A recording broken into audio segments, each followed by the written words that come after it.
Welcome back to the Advocate, only show where the host doesn't give a heck. He tries his hardest to make you laugh, but sometimes it goes really, really bad. Wanna say welcome back. If you're new, don't leave just yet. I'm having fun, that should be enough for everyone to listen to the full show. Where will it go? Nobody knows. Even me, and I'm the host. I don't know. That felt pretty good. It's not great, but it feels fine. Whatever. Who cares? I'm not a professional pianist. You know, I've never lied and said I was. Why would I? That'd be a terrible lie unless I'm talking to somebody who's really into pianists. You know, and even then, you really shouldn't lie about who you are and what you're into, even if it is just a big piece of wood with, ivories you like to tickle. So I said it in the show. I'm the host. Or I said about it in the intro. Whatever. Who cares? I'm the host of the show. My name's Sam. Old Sam Stiglmeyer. Welcome back. Welcome to the show if you're a new listener. This is episode 68 of the Deviled Advocate, I believe. And it's time to really dive into it. The nitty gritty. I've done this for well over a year now, and I think now I'm really gonna get into the nitty gritty. I think the Deviled Advocate is gonna do a 180, and I think I'm gonna start doing true crime. So speaking of true crime, I live in a pretty nice neighborhood in the suburbs, right? Oh yeah, it's fine. It's whatever. And as a 20-something, early mid, late mid, early late 20s, living with two other guys in their early mid to early late 20s. We have this reputation on the block as being a couple of young punks, right? Couple of young bachelors. And we're the only people who stop at the stop sign. What's up with that? Get over yourself, rich neighbors. You gotta stop at that red octagon. You can't just zoom through it. Seriously. Like, I'm in a Facebook group called, My Suburb Egan Neighbors. And everybody on there is like just checking in what's going up between Lexington and Diffley, and it's like it's a Costco. The posts are there every day, or they're like, saw a lot of cop cars at the Walmart. What's going on? And it's like, it's Walmart. What else would be going on? And mostly it's people looking for restaurant recommendations or whatever. But the comments is what I'm in it for, right? And the point is that they're all complaining about people driving poorly, right? And turns out it's my Egan neighbors that are the ones driving poorly, not me. And not the other people in the Facebook group. And maybe it is. I don't know. But, like, you'll go on there. Like, somebody posted the other day. Went to the Burger King. And I'm going to look this up real quick. In the meantime, I'm just going to noodle. Okay. There it is. Anyone else have a constant order screw up at the Burger King on bleep? This time omitted 2 burgers. It's like, okay, let's check out what the comments are. And Joanne says, no, that's usually Taco Bell's gig. Right? Not even touching on Taco Bell itself or on Burger King, just like roasting Taco Bell. The worst, Amber says, the worst Burger King ever. Andrew says, I've never had a problem there. Oh, man, I've never had a problem over there. We got 2 cheeseburgers for our kids, and all we got was buns. Oh, I mixed up 2 comments. I've never had a problem there, but Taco John's in Burnsville, however, is not even the same town, Andrew. You're talking not even the same restaurant, not even the same food, not even the same town, just the same Facebook post. And so Katie says the thing, McDonald's is the worst over there. We got 2 cheeseburgers for our kids and all we got was a bun. I wonder if they only got one bun. This guy's up on his high horse. I don't even like BK that much in the first place, but some of my friends say the same thing. All right, Jackson. First of all, I don't think you really have friends, and I think you do really like Burger King. Then we go to Helen, and she's a warrior, you know. I do not leave the drive-thru without checking the bag. That's smart. That's just good drive-thru etiquette, you know. You don't want to leave with something wrong. Also, like, if I'm getting something wrong at a fast food place, it means it's probably better than the junk I ordered off the value menu. Lydia says, I've had bad luck with all the Burger Kings within a 15-mile radius. She is going out of her way. She's tracking her distance and like logging the statistics on Burger King. And she's had a bad time, I'll tell you what. I keep it simple at Town Center. I asked for a Coke and they entered chocolate shake. Then I asked for a number 6. They replied, would you like to make that a meal? A number 6! Beyond frustrating. Like, I mean, sometimes people, I think more often than not, people say, hey, can I get the number 6? And they mean just the sandwich. And now she's, just chill out, lady. And John says, they are horrible. Can't believe they're still open. He used they are correctly, but then he used there incorrectly. You burnt, John. Get out of here. Been here 26 years. Never ate there. Or any of the other fast food lying. This is Jean Paul, you piece of garbage. Why are you commenting? You're just hopping in to gloat over those of us who like a fast food enjoyment every now and then? Idiot. So Sue comes in. She says they're short on employees too. Maybe if customer service was better, they would. Just saying. What, Katie Johnson? Oh, I should bleep. That's a pretty normal name. Who cares? They're short on employees too. Is that a complaint or just something you've noticed? Picked up lunch from there today, but they did everything perfectly, including a modification. This guy knows what's up. On one of the sandwiches. It had a pretty bad service when I moved here in 2016. But after the remodel, it appears they've been trained their staff too, and I haven't any issues. Not a greatly worded thing. The one in my near old place had always had fries that were soggy and tasted like old oil. So the Egan one has been a step up. I get sick from all the fast food in Town Center. BK, McD's, KFC, but I'm perfectly fine from our new go-tos on Cliff Road. Huh. I wonder, that makes me think. Maybe the water's tainted. There's a water plant nearby. And this is where the true crime. This is where this becomes a true crime podcast.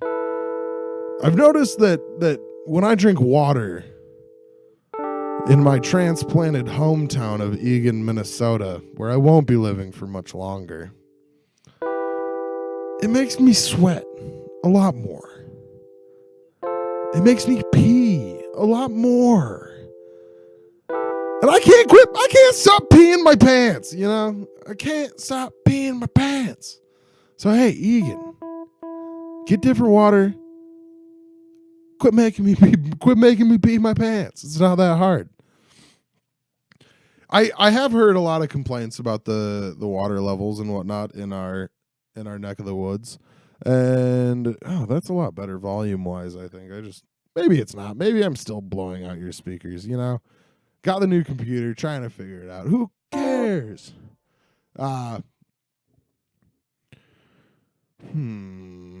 What else has happened true crime in my life? This is what podcasts are nowadays. My buddies over at Minnesota Mysteries just started their 2nd season. It's very good. A little more personal than the first. Go check it out. This show is not brought to you by Minnesota Mysteries, by the way. Wish it was. I'm gonna do a true crime podcast. This is it. This is it. This is us on NBC. This Is Us, a crime podcast, a true crime. There's a lot of true crime podcasts out there, but how come there aren't any false crime? You know? How come there's no false crime podcasts? How come there's no false crime documentaries? So I'll give you a false crime. I saw this lady and I thought she was stealing from the grocery store. She was walking out in a hurry. She had bags full of groceries. And I said, "Hey, let me see your receipt, young lady." She's old. I know how to flatter an older lady. I said, "Let me see your receipt, young lady." She whips it out and I say, "You know what? Thought you were stealing, but I was poorly mistaken. It's just raining. I understand why you're running now. In fact, you're running, the water's running, the water gives me the runs. Ooh, and it makes my blood boil. I'll tell you what." So that's just a little taste into what a false crime podcast would be like. I saw this guy the other day. I was outside in elementary school the other day, just watching out, looking for perverts, just making sure the kids are safe. And I see this guy, and he's in pretty good camouflage. He's wearing a bright orange and yellow vest, and there's a couple other people, but this guy, there's something spooky about this guy. I tell myself, I say, "Sam, you're too old for this rodeo. You don't need to check this out. Just watch the kids, just make sure those kids are safe." And I'm doing my best. I'm doing everything I can to be a watchman for these children. But this guy, there's something off about him. He's a sketchy guy. And so I go up to him and I say, "Hey, man, you got that whistle? Is that authorized?" And he says, "It's a whistle, man. I don't think they authorize them." And I'm like, "Boy, you passed the test. Let me see your credentials, cowboy." And he says to me, "I'm volunteering because I'm an education major. This is part of my studies. It's like an internship, but for teachers." And I say, "You got me. You got me good. I thought you were here trying to kidnap these kids. I thought you were a little young to be a teacher, but a little too old to be a student." And he said, "Actually, I graduated high school early. Thanks for noticing." And I said I didn't notice it, except for the fact that I guess I did. Because I am on the lookout. And luckily for you, your crime was not a crime at all. Otherwise, I would have had to call the police department because I have no authority or jurisdiction. I'm really just a guy. Who roams the streets looking for things that might be crimes. The other day, just the other day, the sun was setting over the Western Nile. And I thought to myself, why does the sun hide every night? What does the sun have to hide? So I followed it for as long as I could. I walked east for a while, and I realized that is not the right direction. So I walked west for a little while longer, and I got tired. And then it got dark out, and it got chilly out. So I went home, and I never quite figured out what exactly the sun does when it hides. But the next day, it was back. The next day, I woke up to birds chirping. Their big buddy, the hot ball in the sky, was back.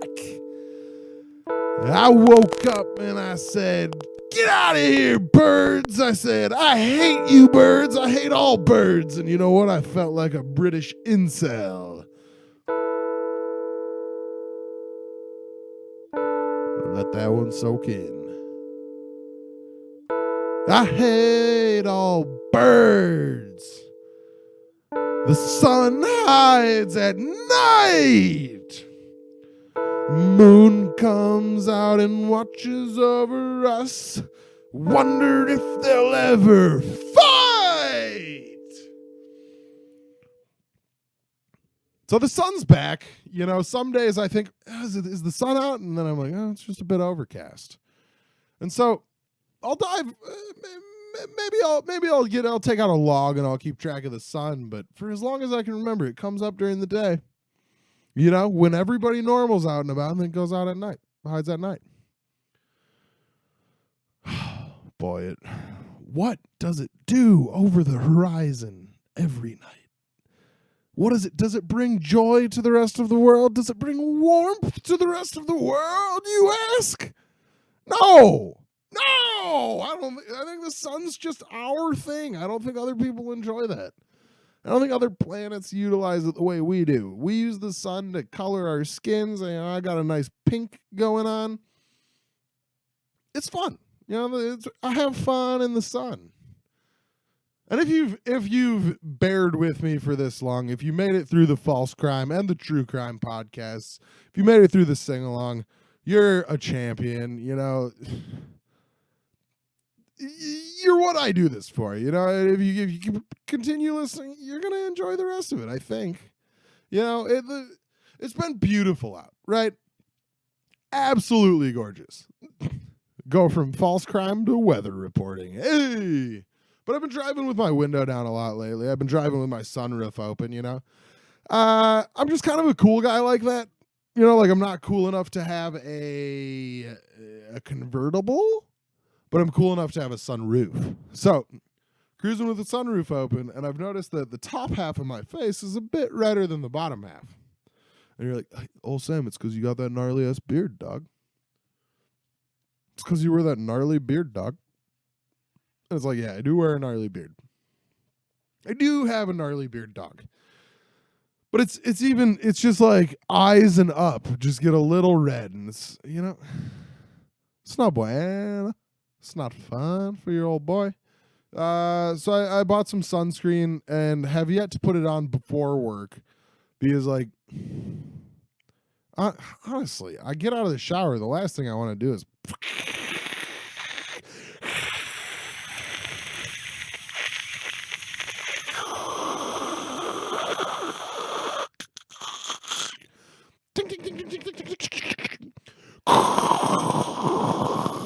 and that's just one arm. That's just enough sunscreen for one arm. And I use the aerosol kind.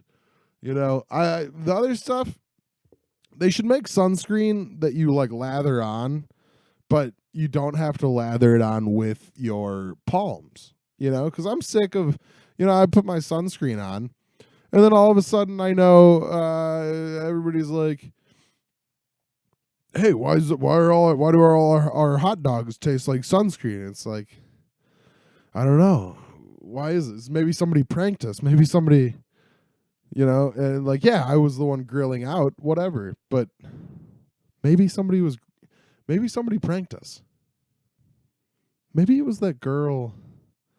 I saw this girl. She was walking past. She was with a girl with an umbrella.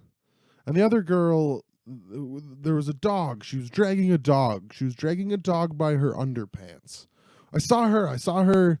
She was by the hot dogs. She may have touched them. It looked like she had some sunscreen with her. A little sunscreen on her, maybe. Maybe it looked like she was on sunscreen. But answer me this. Did the hot dogs taste extremely salty? Were the hot dogs salty? Did they taste like Morton's salt? This episode is not brought to you by Morton's salt. No, they didn't. Okay. Peculiar. Okay. So let's trace this back. I got here. I got to the beach. I started up the little grill. I started up the charcoal. Started up the little Weber, and then I got the food out, and then I put my sunscreen on, and then I put my SPF 195 on, and from there I went to grilling. I saw the little girl dragging the dog, but I didn't see her touch the hot dogs.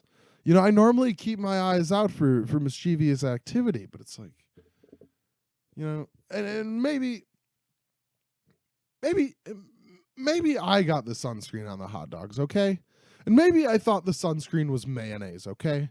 And maybe I thought that people cooked hot dogs in mayonnaise, okay? Maybe I've never been invited to the beach before, you know? Maybe I've never been in charge of the grill before, but none of those things are true. I just pranked you. I pranked you so bad, dude. Oh. You got pranked by the best prankster around. You're like, if you're still listening to this, that is a prank in itself. This is a goof around, silly time, laugh about. The other day I was thinking to myself, I was like, oh, Sam. Yeah, I was trying to fit in, figure out when I was going to do the podcast this week. I said, Sam, when are you going to do the podcast this week? You know, you're going to have to do this once a week for the rest of your life. You know, if not, maybe 3 times in 1 week, and then I have a couple of weeks off. But nonetheless, one of these every week for the rest of my life. And I was like, you have to do this. You started this. You committed to this.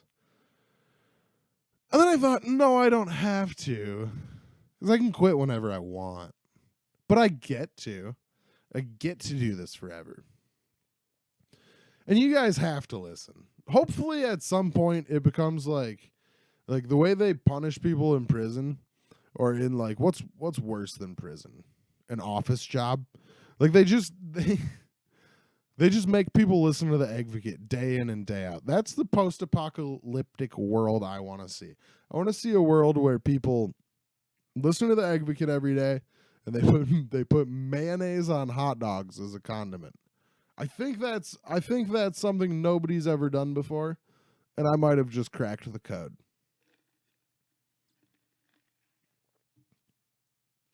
I haven't been sleeping well lately. That's not news, you know. It's bumming me out, but that's all right. To battle it, I go to the coffee shop. I was gonna get a coffee on the way home, but instead I got this it's a black tea, mango coconut black tea, something like that, with coconut milk instead of 2%. It's got these, they called it bubble tea, I think, or boba tea maybe. Big old thick straw. So I'm working on that. I don't know if there's a lot of caffeine in it. But it's got these little chewy things in the bottom. I think those are the bubbles or the bobas. And I asked the lady to explain it to me. I said, what are those things? She's like, what things? I was like, the things in the bottom of the tea, you dang old darndus. She says to me, those are the bobas or bubbles. Very hard to hear a lady through a voice, through a talk box at a drive-thru. And so I said, what are they? I thought it looks like fruit. It tasted like fruit. What is it? And she's like, I don't really know. Little pieces of sugary gelatin that taste yummy. I said, yeah. No, you're not wrong. They are yummy, but I don't know.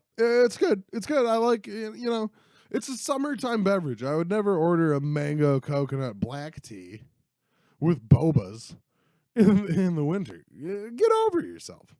You know, in the winter, I'm getting chais, I'm getting matchas, I'm getting just regular old coffee, the occasional cold brew. Sue me.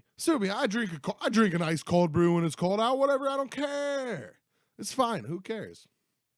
But this is a bonkers good drink. I think they gave me a reusable straw, and like when she handed it to me, she's like, "Do you still have your reusable straw from the last time?" And I was like, "Nobody told me."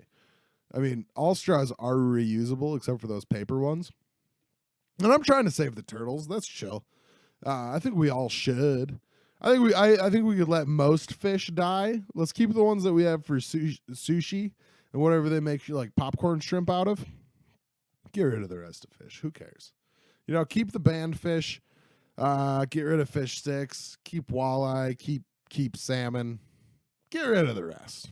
Keep whatever they make shrimp out of. I love those little popcorn shrimp. What are they? Is it popcorn? Is it chicken?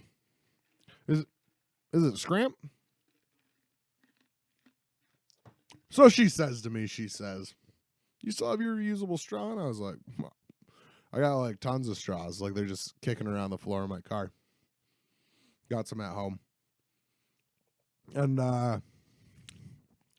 boy, those bobas really don't do well for audio. But anyway, the reusable straw is a bit thicker. It's a bit of a tube, bit of a pipeline from the boba to my gullet, which I like. You know, you got to use a little more force to get through there. But the last time I had one of these, I had a regular size straw, and that was like sucking boba through a regular size straw. You know, very hard. And so she says, yeah, this is good for up to 25 uses. And honestly, like, I don't know how many that is. I mean, is it 25 individual sucks? Is it 25 is it 25 of these? You know, or is it 25 beverages? But the cool part is it changes color with the temperature. So it started off light blue, and now it's got this nice like fade from the bottom where the ice is to the top. Dark blue to light blue is pretty cool. It's pretty cool. I wonder if I get it warm, if it'll melt or if it'll turn red. That's a story for another day, though, my amigos. There must be caffeine in this thing because I'm revved up. I am revved up with Sam Stiglmeyer.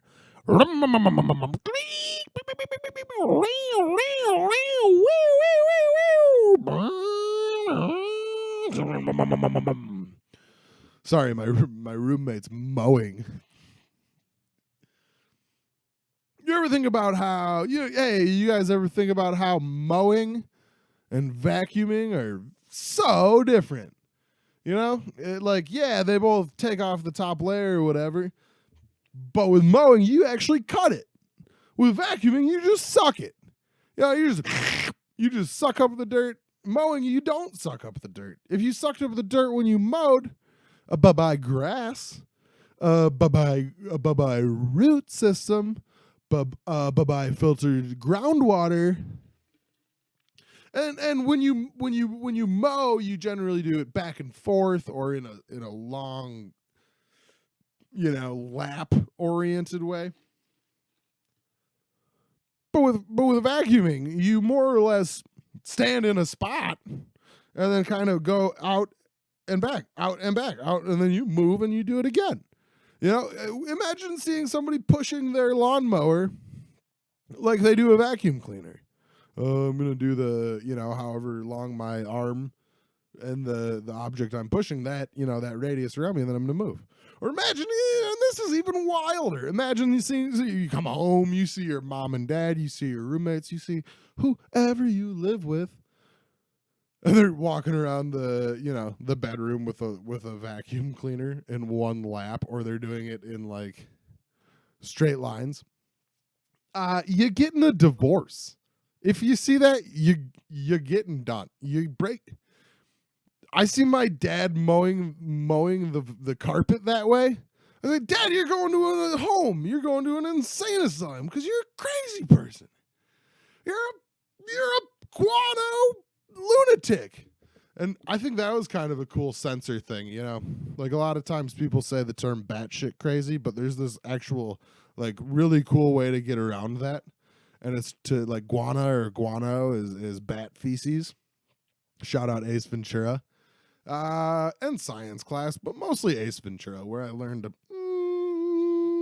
heavy deal about science. And so if you want to say somebody's batshit crazy, you just say that dog's guano loco. And I'm making this up now. Nobody's ever come up with this before. Trademark, Salsa Dave, trademark, Deviled Advocate, trademark, Disney. No! Guys, I accidentally trademarked it Disney. So next time you see Han Solo, he's going to be like, Leia, you know me, I'm Han Solo, and the idea that you just had makes me guana loco. And Star Wars, I think, would be better if instead of using made-up words, and I'm not a Star Wars head, I'm not a nerd, I don't really like geek culture.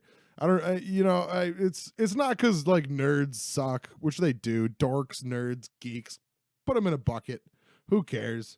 It's because I don't have time to watch 22 superhero movies. I don't have time to watch 13 Star Wars movies. I don't have time to watch, I have time to watch Game of Thrones. I don't care about it. I don't care about fantasy. I don't care about space. I don't care about. I want to see media that is absurd and silly in a real world setting. I don't want to see real world stories in an absurd setting. You know, like Star Wars could have been in the desert. You know, and half of it was from how I recollect. You know, half of it was from what I recollect. So I'm not hating on you if you're gonna go wet your pants and watch a 3-hour movie. That's fine. You know, and if you're gonna spend the next 22 years watching every superhero movie that comes out, that's fine too. You just have more time than I do. Maybe I'd like to see Shazam. I've probably talked about this on the podcast 100 times, if not twice. You know, it's good. Everybody should, you know, if you like something and it makes you happy, that should be enough. Unless it's like murder and bad things, you know. And I know who am I to say what's good and what's bad? I'm just a guy yelling into a microphone who ate too much bran cereal yesterday, you know? Like here's a fun tip. Don't take advice from the guy who eats half a box of all bran cereal at 10 at night. Cuz he's not going to sleep through the night cuz he's going to be blasted off. Sorry if that's TMI. Terrific movement information. But yeah, like there's this really good cereal, right? Cracklin' oat brand. My grandma always had it. I was like, why does my grandma have the best cereal? She's old. She should like bad cereal. I'll tell you why. Because it's made of only stuff that it's only fiber. It's delicious. Makes you dump. Delicious makes you crap yourself. I didn't crap myself at all, but I got so close way too many times. A person should only maximum almost crap themselves once a day. Once it almost happens, you're like, okay, it's time to crap a toilet. Today I took care of it. And then it almost happened again and again and again and again and again. And this wasn't today. This was yesterday. It's the repercussions, though. People, listen to me. The repercussions are still happening. I'm still feeling the effects of this. It's not bueno. It's not bueno. It's not good. Don't do it. So, mix up the boba, baby. Somebody's going to email the show. No, they're not. And say, actually, it's baba or bubble. And be like, actually, if you want to reach out, it's deviledadvocate@gmail.com. DEVILLED EGGVOCATE @gmail.com. It's not that hard. So it's getting nicer. The weather's out. The birds are beep, boop, beep, boop, beep, boop, boop, singing. I'm singing. People are just generally in a better mood, you know, most of the time. I hate it. Hey, I got a secret for you. You're happy? Shove off! Get out of here, you dingle banger, you bumpkin. No, you know, it's good. Seeing other people happy makes me happy, and who doesn't love being happy? And it's all about the weather. You know, one of the homies, one of the roommates showed up today. He came home and he has a new set of wiffle balls. New bat. And I told him, I'd said, hey, I got a new bat in my car. I bought this last summer at the end of the season. I got a new bat, got a whole new bag of balls. What does he do? He goes, buys a new bat, a whole new set of balls. What a good guy. Now we got 2 bats, a whole bunch of balls. Couple of guys with their bats and their ball bags hanging out in the backyard, drinking beers and acting like children. It's fun, though. If you've never heard of wiffle ball, I'll tell you what, if you've never heard of wiffle ball, you're crazy. Wiffle ball is this really cool sport where it combines baseball with taking holes out of the ball and making everything out of plastic and for children. and it's a blast. You know, we got a backyard. It's set up in a diamond. Boo, boo, people hitting dingers. We had a tournament last year. We had a handful of home run derbies. It's just a good time. If you've never heard of wiffle ball, if you've never even thought of what a ball could be other than something that's fully round and heavy, you know, if you like baseball, but sometimes throw in that leather and that string, because a baseball, if you don't know, is, I believe it's got a vulcanized rubber ball inside about the size of a golf ball.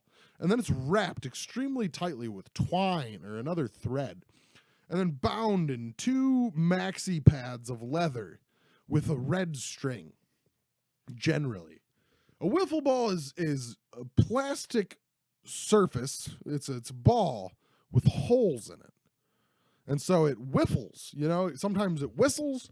They make some that have like half of it is solid and half has holes in it, so you can throw curveballs. Like wiffle balls aren't only for children these days. So if you like baseball, but maybe it's a bit too heavy. If you like baseball, but like, hey, gloves are expensive. If you like baseball, but a diamond is too big and a backyard is just the size. If you like baseball, but you can't get 2 full teams together, I have a solution for you. I have a solution for you, my friend. I have a solution for you. Play wiffle ball. It's not that hard. Play wiffle ball. Just play a wiffle ball. Why don't people play wiffle ball? You know, that's it's my impression of a guy who's getting real squeaked up, wanting people to play a sport made for children. But honestly, like, you like badminton. You know badminton? No? Okay, so you got oven mitts, you got regular mittens for outdoors, you got badminton. Badminton is like volleyball combined with tennis, and you have this little thing called a shuttlecock. And the shuttlecock, many people don't know this. This is a true fact. And nobody believes me when I say this. And this is a true fact. My sister told me the other day, and this is just a segue, but this is also a true fact. She told me the other day, she says to me, you know, I hate when you talk because I never know if you're telling the truth or if you're doing a bit. And that touched my heart. You know, deep down in the aorta, that touched it, because I was like, okay, so cool. I'm doing a good job. Like, I can convince somebody, even somebody like my sister, that something absurd is real, or that something real is absurd, because I'm pretty smart and I have a knowledge of fun facts. And so, you know, I was like, thank you so much. Thank you. And she's like, no, quit lying to me. Quit trying to be funny. And I was like, thank you. Let me play you out, doll. Oof. I cannot find a happy medium with the volume on this today, dog. I cannot do it. Like, I turn it down and then it goes up, and I turn it up and it goes down. But anyway, so the shuttlecock. It's a little yellow ball, generally, sometimes white, and it has on one side kind of a, you know, if you look at the tail of an asteroid, you know, it looks like that, or it looks like a cartoonish, like if a little ping pong ball was blasting diarrhea out. It's very cute. Shuttlecock. It's the fastest moving object in sports. And I know you're like, well, what about NASCAR? When the shuttlecock leaves the racket, fastest moving thing. What about a vulcanized rubber hockey puck getting slap-shotted by one of the greats? Shuttlecock, baby. What about a wiffle ball? Shuttlecock. You know, and so that's just another, you know, that's just another fun outdoor game you can play with friends. And you only need one friend to play badminton versus, you know, a handful of friends to play wiffle ball, even if it's just a home run derby. You want people to shag the balls. I like bocce ball. I like bean bags. You know, I like tossing a frisbee. I'm not much of an ultimate frisbee player because it's like fat, you know, but also not a child, but also really love wiffle ball, so kind of might be a child. But what else is there? You know, comedy's going fine. You know, I talk about it sometimes. I guest hosted an open mic. You know, I've been telling myself since I was a young boy, starting out with this about 4 or 5 months ago.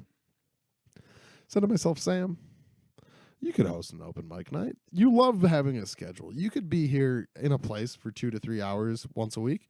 You know, you could segue between people's sets. Well, it turns out I can't. Drew, the host of the show that I normally frequent, was doing a gig somewhere out of town. And so somebody came up to me. He's like, hey, I see you all the time. Can you host this? And I was like, I don't really want to. Sure. And so he hosted for the first couple people so he could, you know, he hosted up until he got up and then he left, introduced me, and I took over, and I was pretty bad. It's a lot harder than I thought, but it was cool getting on stage, you know, a couple different times, trying a couple jokes in between. They didn't go very well, whatever, who cares? And then I went to a second mic, hoping to get up, right? Oh, boba, so good. The boba's the best. And so I go to the second mic, right? And I sign up. I'm pretty low on the list. That's fine. I'm planning on hanging out pretty late. And I hear the host. He's guest hosting too. He hosts that show occasionally, I guess. And so I hear him say a bunch of times, he's like, who are all these people? You know, I don't know any of these people. And I was one of those people. And it turns out etiquette at a new mic is to go introduce yourself. Didn't know. And so he's getting drunk. He's having a good time. There's this group of like frat dudes in the front row, like 6 of them, and every comic's picking on him. You know, I wrote like 3 jokes to make fun of him. But one of their buddies was getting up, right? And 2 of the guys I talked to quite a bit, they were very chill dudes, very chill bros. One of them, the guy in the vest, the guy wearing a vest, if you can imagine, was not chill. He complained to the host about why his friend had to wait so long. And then, you know, a couple times, and then complained after it. And when the host introduced the buddy, and I feel worse, I feel so bad for these dudes' friends, the guy who wanted to actually perform. The host was like, hey, how long have you been doing stand-up? And the guy's like, well, I've done it once. And so the host takes that moment to teach him a lesson, a valuable lesson. And he says, you don't just walk in here and assume you're going to get to go first. And your friends don't get to tell me how to make the list, something like that. And like, yeah, it's a valuable lesson. You wait your turn until you don't have to wait your turn any longer. And so the host said, you have 2 minutes. When you see the light, you have 30 seconds. If you go over, you're never allowed back up here again or something like that.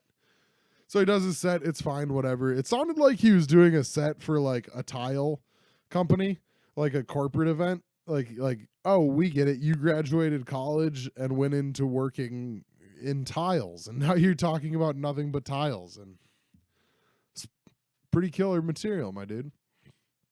And then after his set, the host was like, all right, you guys got to go. Nobody wants you here. And I thought that was a bit aggressive because some of my best friends are frat bros. And he's like, if you don't leave, specifically to the one guy in the vest, if you don't leave, because he was complaining again about how his friend was being treated, which, whatever. He's like, you leave or I'm shutting the mic down. We're canceling the rest of the comics. And so I didn't get to go up because the guy just sat there and he's like, I'm here to see comedy. And they weren't like, they'd stopped serving food. They'd stopped serving drinks. You know, like, I don't know if these guys were ordering stuff, but they were taking up a full table. And they were like kind of heckling back and forth. You know, the comic, you don't go to a comedy show, and if you get heckled, you don't have the right to then ruin the comedian's show. You know, you're there, you kind of signed up for it. But I don't know. It's neither here nor is it there. I only know a couple chords on this thing. I've only really learned how to play the white keys so far. Not for any reason, but like, I don't know, the black ones, like, I can do that, or that's not bad, but it's not an outro. Like, I can't work with that so much. I can't work with it so much. So this has been a whirlwind for you guys, I'm sure.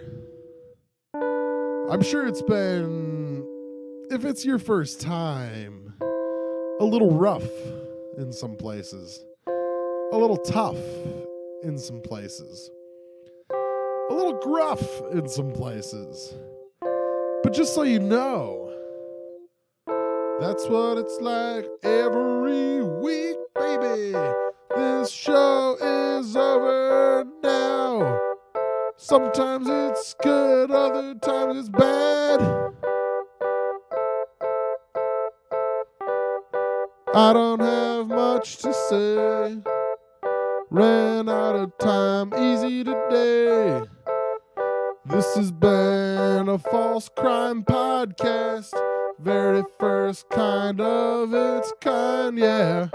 If you like false crime, yeah, hit me up on the telephone line, yeah. We'll talk about things that I thought might have been crimes. Well, I was committing them. I don't know.